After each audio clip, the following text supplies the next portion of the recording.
I watched her walk out of my life, and I didn't even try to stop her. Maya's words still echoed in my head, ringing like an alarm bell that refused to stop. "I'm just going to meet him for some closure," she had said, her eyes avoiding mine, as if the truth was too painful for either of us to face. But that was a lie. I could see it in the way her lips trembled, the way her fingers brushed nervously against her phone as she slid it into her purse. Closure. That was the excuse she used, but I knew what was really happening. The man she was meeting wasn't just her ex, he was the one who had never really left. He was the one who still had pieces of her heart, even as she stood there, holding mine in her hands. And the worst part? I stood there, letting her go, without a fight. Why? Because my parents had just called me earlier that day, insisting that I meet a woman they had arranged for me to marry, someone they said was perfect for me. They had already made their choice. They had set the path for my future. I should have been angry. I should have stopped her right there, pulled her back inside, demanded answers. But the truth was, I had known for a while. This wasn't the first time she'd lied about where she was, about who she was talking to. I had brushed it off, told myself I was just being paranoid. I trusted her, or at least, I thought I did. But in that moment, as she slipped out the door, I realized something. I wasn't just losing her. I was losing myself in the process. And I couldn't take it anymore. What I didn't know was that this moment would set off a chain of events so twisted, so filled with betrayal, that it would ultimately lead to a revenge so sweet, it would change everything. I had always believed in love, the kind that transcends the mundane, the kind you build with someone who genuinely understands you. That's what Maya and I had. At least, that's what I thought. I first met Maya 2 years ago, at a friend's birthday party. She was radiant, with this carefree energy that seemed to pull everyone in. She wasn't like the other women I'd dated, the ones who followed the rules, who smiled and nodded but kept their emotions at arm's length.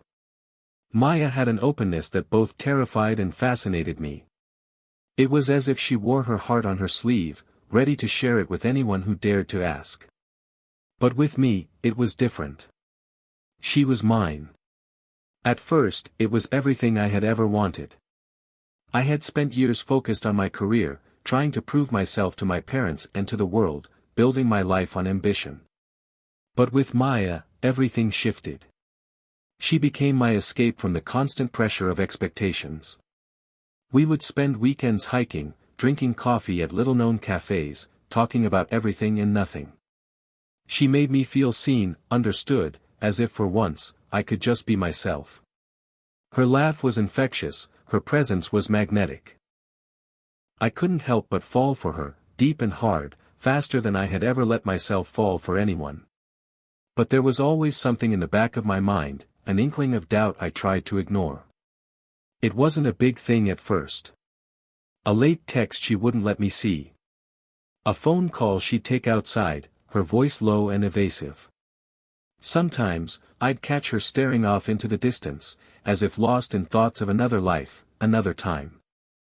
I'd tell myself I was overthinking it, that she loved me, and she did, at least, that's what she told me. Her ex, Arjun, was a name that occasionally surfaced in conversation. He was her first love, and though she assured me they had ended things on good terms, there was always a lingering warmth in her tone whenever she spoke of him. I could see the way her eyes softened, the way she caught herself when she mentioned his name. She would insist that they had no unfinished business, but I knew it was never that simple. No relationship, no matter how much closure one tries to create, leaves everything neatly tied up. It wasn't just a romantic connection, it was history. And history, when left unresolved, had a way of creeping back. Maya was the kind of person who believed in the power of closure. I admired her for it, even if I didn't fully understand it. But I realized soon that closure for her didn't always mean moving forward. It sometimes meant going backward, revisiting past emotions she hadn't completely let go of. And that's where the cracks in our relationship started to form. She never gave me a reason to distrust her, but I could feel the distance growing between us, like an invisible wall that seemed to rise higher each day. As the months passed, I began to notice the subtle changes. She would cancel plans at the last minute, offering weak excuses about work or family. She would become distant, her smile no longer lighting up her eyes the way it once did. I tried to talk to her about it, but each time, she would brush it off, assuring me that everything was fine, that it was just the stress of life getting to her. She never once admitted to any doubts, any fears. But I could see it, the tension, the quiet moments when she would pull away instead of leaning in. Then came the call from my parents, just hours before she left for that fateful meeting. They had been pressuring me for months to settle down, to stop chasing unattainable dreams, to focus on building a life that adhered to tradition and family values. They'd set up an arranged marriage with a woman they had chosen for me. "She's perfect for you," my mother said, her voice filled with all the optimism in the world. "She comes from a good family, she's well educated, and she'll support you in everything you do. She'll be your partner." My heart sank. I had always respected my parents, but this. It felt suffocating. I wasn't ready for an arranged marriage. I wasn't even sure I wanted to marry anyone just yet. But the weight of their expectations had always been a part of my life, something I couldn't escape. They wanted me to marry for security, for family, for duty. And here I was, standing at a crossroads, torn between a life of obligation and a relationship that had seemed like my escape, my chance at something real. But then Maya left for her meeting with Arjun. She hadn't told me much about it, just that it was for closure, but I didn't believe her. The timing was too perfect. Why was she going now, of all times? Why now, when I was already being pulled in a direction I didn't want to go? The more I thought about it, the more I realized how tangled everything had become. The woman I loved, the woman I had invested everything in, was slowly slipping away. But it wasn't just Maya who was slipping away. It was the life I had built, the trust one had given her, and the future that had been so carefully crafted for me by my family. It wasn't just Maya who had betrayed me. It was everything, love, family, tradition, trust, all of it pulling me in opposite directions, forcing me to choose. And in that moment, I knew one thing for sure, I had to make a choice. A choice that would define not just my future, but my revenge. I had no idea what I was about to walk into when I called Maya later that evening. She hadn't returned my texts or calls all day, and a gnawing feeling in the pit of my stomach told me something was wrong. I didn't trust that meeting with Arjun, no matter how she justified it. So, I did the only thing I could think of, I showed up. I didn't think it through. Maybe I wasn't even thinking at all. I just needed to know what was really going on.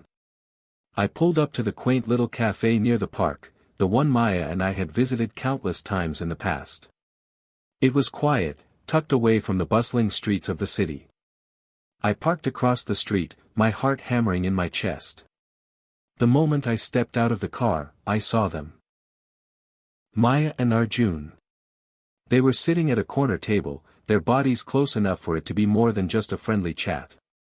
Maya was laughing, that sound I used to adore, the one that made everything seem light. But tonight, it sounded hollow, like it was forced. Arjun was looking at her with a kind of intensity that made my stomach churn. His hand brushed her hair back from her face, his fingers lingering just a moment too long. I froze. The world felt like it was spinning around me, but I couldn't look away. Maya's back was turned, but I could see her face soften as Arjun leaned in, whispering something in her ear. My heart sank. I wanted to scream. To storm in and confront them. But I didn't. I stayed hidden in the shadows, watching, waiting. The longer I watched, the clearer it became, this wasn't just a meeting for closure. There was something more. They were connected in a way I didn't understand. Something deeper, something darker. Then I saw it. Arjun reached into his jacket pocket, pulling out a small, velvet box. The kind of box you'd use to present an engagement ring. My breath caught in my throat. Maya's eyes widened for a split second. And then, to my utter disbelief, she smiled, a smile I hadn't seen in months, the smile she only ever gave him. They weren't talking about closure. They weren't even talking about the past. They were planning a future. My chest felt tight, my thoughts colliding in a chaotic frenzy. What the hell was going on? How could she do this? She had been lying to me for weeks, playing me like a fool. She had led me to believe that we had something real, something worth fighting for, but all along, she had been playing me against him. She was still in love with Arjun. She had never stopped loving him. And as if that wasn't enough, I overheard Maya say something that shattered what little was left of my sanity. "I've missed this, Arjun.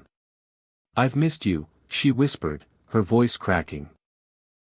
"I know I've hurt him, but I couldn't help it. I couldn't let go of what we had. I never stopped thinking about you." That was it. That was the moment I snapped. I had to leave. I had to get away from that scene, from the betrayal that was staring me in the face. I couldn't let them see me. If they knew I was there, I wouldn't be able to keep it together. I turned around, my mind reeling, and I rushed back to my car. But just as I reached the door, my phone buzzed. It was a text from Maya. I couldn't bring myself to read it. My hands were shaking, and I felt like I was suffocating. My chest ached with a raw intensity that I had never known. I sat there in the car for what felt like hours, unable to move. She had been lying to me. She had been lying to both of us.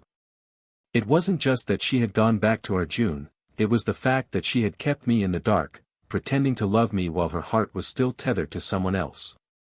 The lie was worse than the betrayal itself. The deceit. The manipulation. But the worst part? I still loved her. I still wanted her. Even after everything, a part of me wanted to believe that there was a way for us to fix this. That somehow, things could go back to the way they were. But I knew deep down that it was over. She had made her choice. I was a fool. But I wasn't going to stay a fool. Not anymore. I knew what I had to do. The next morning, I made the call to my parents. I told them I would meet the woman they had arranged for me. I didn't care about the marriage. I didn't care about their plans for my life. I didn't care about anything anymore except for one thing, revenge. I couldn't get Maya back. But I could take everything from her, just as she had taken everything from me. The next few days felt like a blur.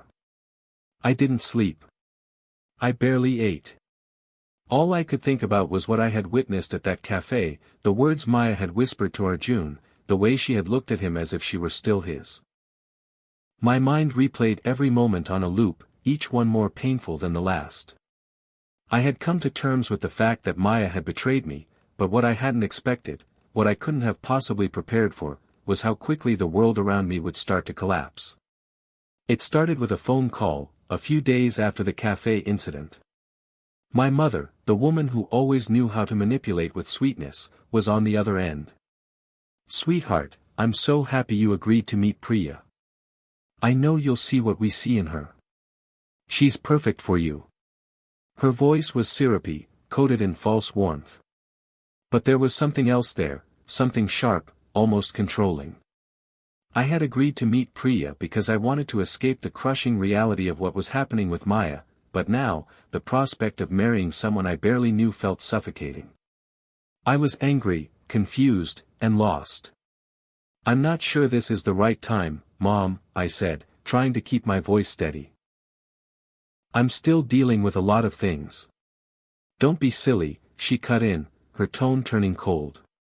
"Life doesn't wait for you to be ready. You need to move on. It's time for you to start taking responsibility, for yourself and for the family. Priya is everything we've hoped for. She'll be a good match for you. You need to meet her, and that's final." Her words cut through me like a knife. There was no room for choice, no space for me to voice my discomfort.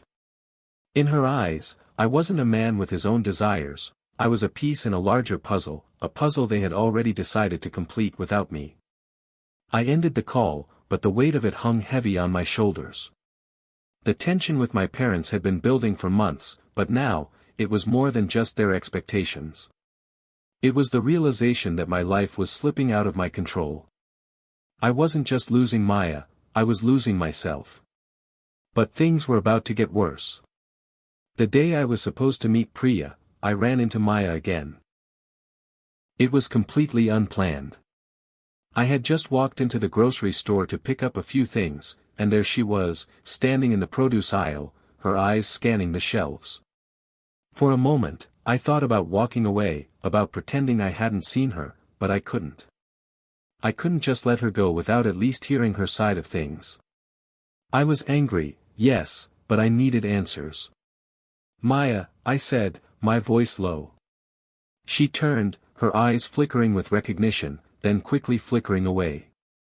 Hey, she said, her voice distant, careful. I wanted to yell at her. I wanted to scream, to demand that she explain herself. But I didn't. Instead, I stood there, staring at her, as if she were a ghost, someone who once meant everything to me but had become a stranger. I saw you, I finally said, my voice hard. I saw you with him, Maya. I saw everything. She froze, her breath catching in her throat. For a moment, she didn't say anything. She just stood there, looking like she was about to crumble under the weight of it all. She began, but she faltered, her words dying in the air between us. I'm sorry, okay? I never meant for you to find out like this. Like this? I scoffed. How else was I supposed to find out, Maya?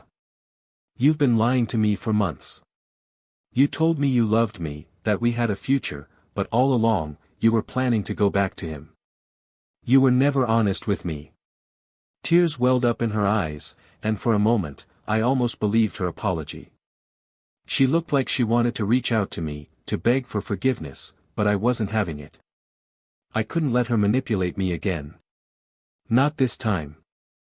I didn't mean to hurt you, she whispered, her voice barely audible. I thought I could move on, but I couldn't. He's a part of me. He always will be. Her words struck a chord, a twisted mix of betrayal and heartbreak. I felt my chest tighten, and for the briefest second, I almost gave in. Almost. But I didn't. I couldn't. I loved you, I said, my voice shaking. And you used that against me. Her face crumpled, and she stepped closer, reaching for my hand. But I pulled away, my body rigid with anger. I didn't want her pity. I didn't want her remorse. I just wanted her gone. I'm done, Maya, I said, my voice firm, unyielding. This is over. Don't contact me again. With that, I turned and walked away. I didn't look back. But that was just the beginning. As I prepared for my meeting with Priya, new, unexpected complication emerged. The very night after my encounter with Maya, I received a strange message from Arjun. He had never contacted me directly before, but the message was clear, and unsettling. I know what you saw, it began. And I know what you're planning. If you think Maya belongs to you, think again. She's mine, and you won't get her back. This is your warning. The message sent a chill down my spine. How did Arjun know what I had seen? Why was he reaching out now, of all times? The arrogance in his words, the sense of ownership he seemed to have over Maya, it was like he was daring me to fight for her, daring me to try to take what was rightfully his in his mind.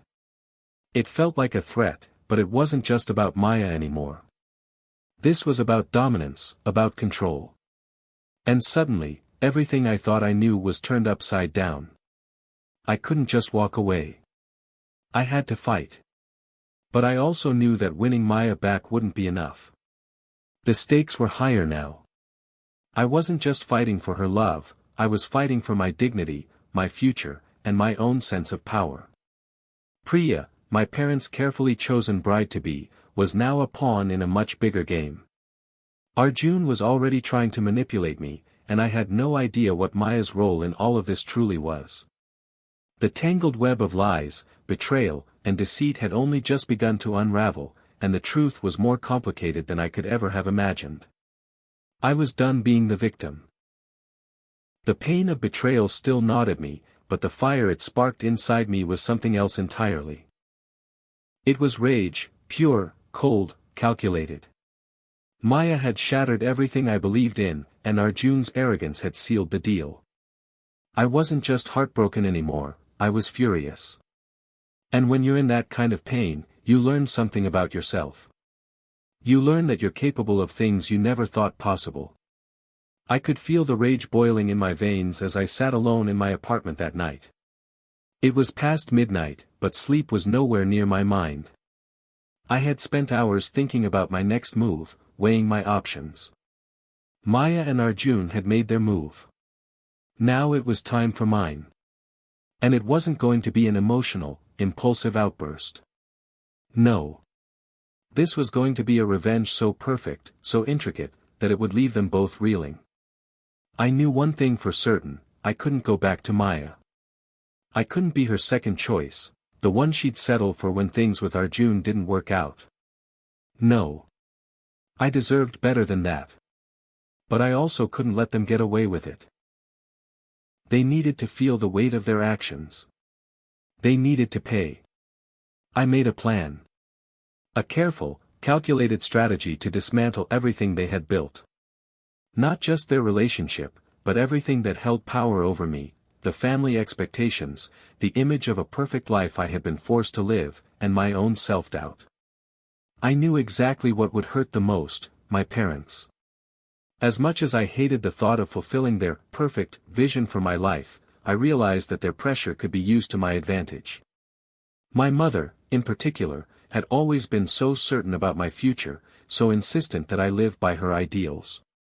She had always believed that my happiness would follow the path she had paved. But I wasn't going to be a pawn in her game anymore. I needed to give them a taste of their own medicine. The arranged marriage with Priya had been a means to control me, to force me into a mold I didn't fit. But what if I flipped it? What if I made it seem like I was the one fully embracing the life they had planned for me? But there would be a catch. I would act like the perfect son, go through the motions, all while orchestrating something that would send shockwaves through my family. I reached out to Priya, the woman my parents had chosen for me. At first, I was hesitant, but then I realized that using her could give me the leverage I needed. She was nothing more than a pawn in my parents' game, but I would turn the situation around. Priya wasn't what I expected. She was kind, composed, and intelligent, everything my family thought I needed. But there was something else, too, an ambition that mirrored my own. She wasn't in this for the family's approval, as they had hoped. She was playing her own game, and now, I was going to make her an ally in mine. I arranged a private meeting with her. It was an unconventional approach, but it worked. I didn't talk about love or the idea of a perfect marriage. Instead, I made it clear that we both stood to gain by working together. I wasn't interested in a loveless marriage, and I suspected she wasn't either.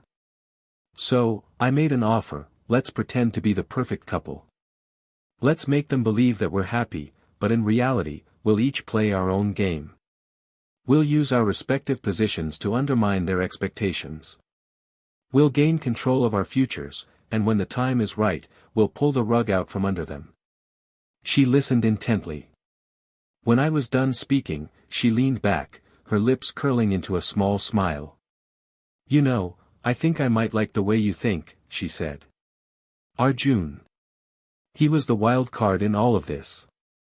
The more I thought about him, the more I realized that I couldn't just leave him out of the equation. He was the one who had come into my life, taking what was mine with an air of superiority. He thought he could control Maya, manipulate her feelings. But I would show him just how wrong he was. I knew his weaknesses.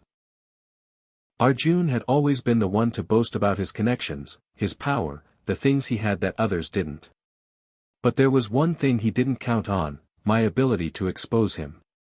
And I wasn't talking about petty secrets. No. I was going to hit him where it would hurt the most, his ego. I started gathering information. My friends, the ones who still believed in me, helped me track down every aspect of his life. I found out about his business dealings, his investments, and his financial problems. The man who liked to parade around with an air of invincibility had a trail of shaky deals and unpaid debts. It wasn't much, but it was enough to create doubt in his carefully crafted image. I sent a series of anonymous emails to some of his business partners. I made sure they knew about his recent failures and the lies he'd been spreading to cover them up. I didn't need to ruin him completely, just destabilize him enough to make him question his own strength. I wanted him to feel powerless. I wanted him to realize that he wasn't the god he thought he was just a man, no better than anyone else. The emails worked. Within days, Arjun's once confident demeanor started to crack. His business partners began questioning him, demanding answers he couldn't provide. He called me once, his voice sharp and accusatory, but I didn't take the bait. I simply told him that if he wanted to keep playing games, he was more than welcome to, but I was done. Maya. The one who had torn my heart out. She was the final piece of this puzzle, and my plan wouldn't be complete until she understood the full extent of her betrayal. But this wasn't just about getting back at her. It was about making her see what she had thrown away, to make her regret ever doubting me. I had to make her feel the loss. I had to make her see me moving on, but not in a way that she would expect. I didn't want to make it obvious that I was doing this for revenge. I needed her to think I was truly letting go of everything. I started spending more time with Priya. I made it seem like we were growing closer, but not too quickly, just enough to plant the seed of doubt in Maya's mind. I made sure to post pictures, tag Priya in social media posts, and send subtle messages that would reach Maya. It wasn't about making her jealous, though. No, this was a calculated move to push her to the brink of losing me for good. I wanted her to feel the pain I had felt, the emptiness of being replaced by someone who was willing to fight for what I had once given freely. It worked. The moment Maya saw the photos of me and Priya together, I could see the shift in her. She couldn't hide the hurt in her eyes when we crossed paths again. But she didn't come to me with apologies or regret. No, she came with excuses, with false justifications for what she had done. She tried to blame everything on Arjun, on the pressure she felt, on the circumstances. But it was too late. I was already gone. The final step was the most delicate, the most satisfying. I invited my parents over for a family dinner. It was the perfect opportunity to reveal the truth, not just about Maya and Arjun, but about everything. I told them about the lies, about how I had been manipulated, about how my life had been controlled by their expectations. And when I was done, I dropped the bombshell. "Mom, Dad, I've made my decision," I said, my voice steady. "I'm marrying Priya. Not because you want me to, but because it's what I want. I'm taking control of my life, for the first time." The shock on their faces was priceless. They were speechless, unable to process the fact that I had not only gone against their wishes but had also made it clear that I no longer cared for their approval. I wasn't going to be their puppet anymore. I wasn't going to let anyone control my destiny. And just like that, the tables had turned. The fallout from my revenge wasn't as satisfying as I thought it would be. It was better. It was cleaner. It was more than I could have ever imagined. When I told my parents that I was marrying Priya, they were stunned, but they didn't have a choice. I had spent years doing what they wanted, living my life based on their dreams for me. But not anymore. I had taken control, and I wasn't going to let them dictate my happiness any longer. Priya, to her credit, had played her part perfectly. Her response had been poised, calculated. She'd played the role of the loving, obedient bride-to-be, but the truth was, she wasn't doing this for my parents. She was doing it for herself, and for that, I respected her. Our arrangement worked, we each got what we needed, but neither of us expected love to come from it. There was no illusion of romance, no false promises. We were simply two people using the system to our advantage. Maya, on the other hand, was a different story. The last time I saw her, it was at an event my family hosted. She looked broken, her eyes were empty, distant. She didn't approach me. In fact, she seemed to avoid me, keeping her distance as if she knew that the truth was now out in the open. She could no longer pretend. I could see the regret in her eyes, but it was too late. The damage was done. And yet, a small part of me, the part that had once loved her, felt a flicker of something. Guilt, maybe. Or perhaps just sorrow for what could have been. But that part was fading, slowly but surely. The pain had been replaced by something more powerful, clarity. I had taken back what was mine. And I had done it on my terms. But Maya wasn't the only one who had been left in the dust. Arjun, once so full of confidence, was now a shell of the man he had been. My anonymous actions had torn his world apart. His business deals had crumbled, and his reputation had been tarnished. He was no longer the untouchable man he thought he was. As much as I hated to admit it, a small part of me enjoyed watching him struggle, watching him realize that he was not as invincible as he once believed. And as for my family, they never saw it coming. They were furious, of course, but what could they do? They had pushed me too far. I wasn't their puppet anymore, and no matter how much they tried to make me feel guilty, I stood my ground. The guilt wasn't mine to carry. Priya and I went on with the charade.